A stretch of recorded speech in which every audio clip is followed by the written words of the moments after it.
का? हे बघा, 100 गाड्या जरी मुंबईला गेल्या तरी मुंबईचं ट्रॅफिक जाम होणार आहे. त्यामुळं मुंबईमधली कायदा आणि सुव्यवस्था निश्चित बिघडणार आहे. आम्ही गेल्या 8-10 दिवसापासून महाराष्ट्रासमोर सांगतो आहे.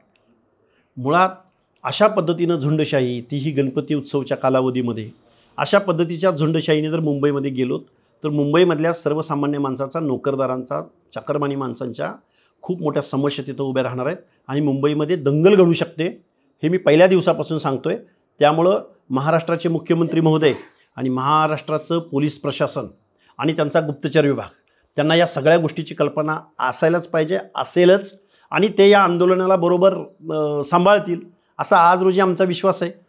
आता isakal.com आहे देशातील नंबर 1 ची मराठी न्यूज वेबसाईट. प्रत्येक अपडेटसाठी isakal.com ला नक्की भेट द्या. परंतु यामधून महाराष्ट्रामध्ये प्रचंड मोठी दुही निर्माण होणार आहे. बेकायदा मागण्यांना खतपाणी घातलं जाणार आहे आणि ओबीसी याला प्रतिक्रिया म्हणून महाराष्ट्रामध्ये निश्चित इथल्या गव्हर्नमेंटला जाब विचारतील आणि इथल्या वेगवेगळ्या पक्षाच्या प्रमुखांना जाब विचारतील. दुसरीकडे शरद पवार